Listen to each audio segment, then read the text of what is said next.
Welcome back. As the 2019 general elections draw closer in Nigeria, good governance will be one of the deciding factors for Nigerians. To achieve good leadership, investments in capacity building and infrastructure, such as information technology, needs to be in place.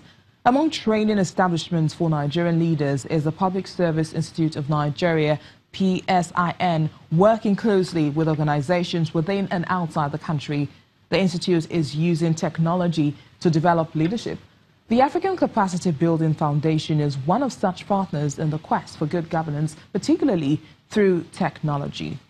Well, joining us to take a look at efforts to enhance governance in Nigeria through technology is the Executive Secretary of the African Capacity Building Foundation, Professor Emmanuel Nnadozie. He joins us from our studios in Abuja. Welcome, Professor. Thank you. Thank you for having me. Technology has led to transformation in areas like education and healthcare.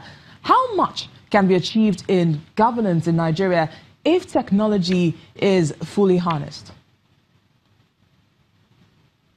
Yes, it's important to have good governance, as you know, because that will help the implementation of development programs, the delivery of services to the people, and the overall improvement in the welfare of the people.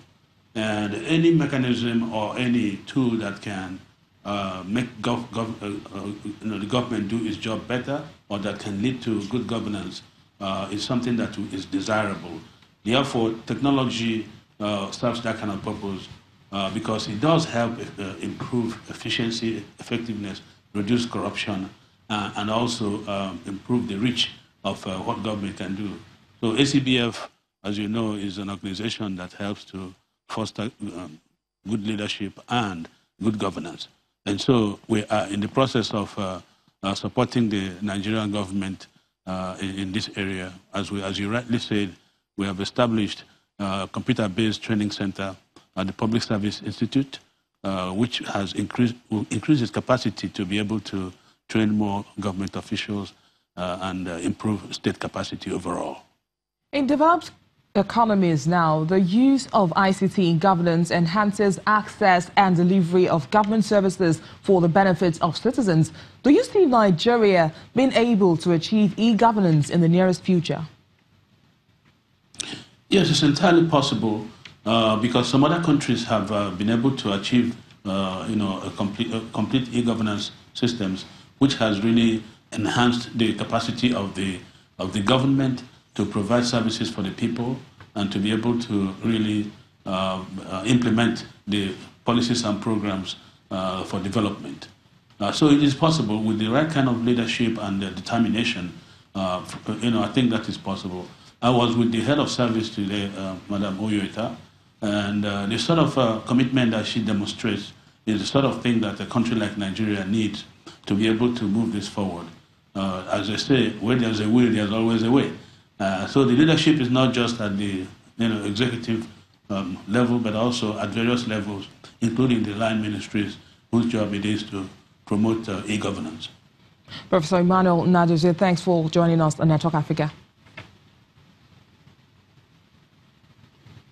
A Nobel Peace Prize laureate and Africa's first elected female head of state, Johnson-Sirleaf, has accepted the 2017 Mo Ibrahim Prize for Achievement in African Leadership at a special leadership ceremony in Kigali, Rwanda. The former Liberian President Johnson-Sirleaf stepped down as president last month, making way for ex-international soccer star George Weah. Former Liberian President Johnson-Sirleaf accepted the 2017 Mo Ibrahim Prize for Achievement in African Leadership at a special leadership ceremony in Kigali, Rwanda. Johnson-Sirleaf, a Nobel Peace Prize laureate and Africa's first elected female head of state, stepped down as president of the war-scarred West African state last month, making way for ex-international soccer star George Weah. It is my hope that women and girls across Africa will be inspired to break through barriers, to push back the frontiers of possibilities. Where there's the first, there will be a second. and a third, and a fourth. Liberia's progression toward democratic values, as exemplified by the successful 2018 transition, is reflective of Africa's quest for democracy. Leaders have taken over. In recent years, the Ibrahim Prize for Achievement in African Leadership, founded by Sudanese telecoms tycoon Ibrahim, has gained notoriety for not being awarded for lack of a suitable candidate. Johnson-Sirleaf, a former World Bank and United Nations official, is only the 5th person to win the 10-year-old award. The award, designed to improve the quality of African political leadership. Brothers and sisters, it is wonderful to have a winner this year. You know, some years we don't have winners.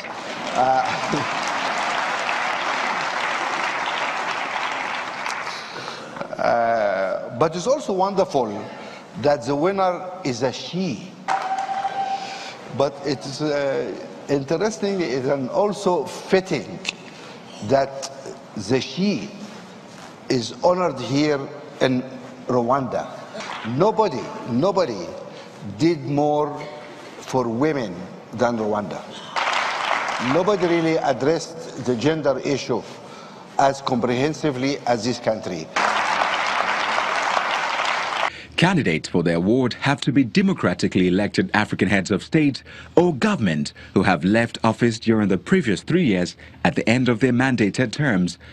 The prize is $5 million paid out over 10 years, with another $200,000 annually throughout the winner's lifetime.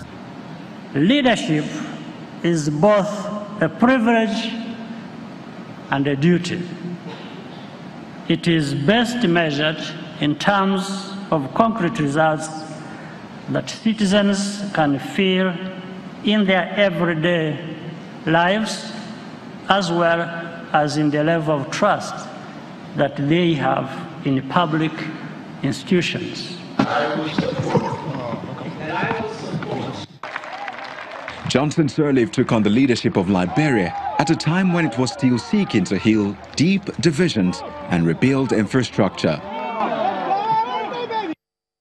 Congratulations to Johnson-Sirleaf. And that's where we end today's program. Thank you for watching. I am Bisi Adibai.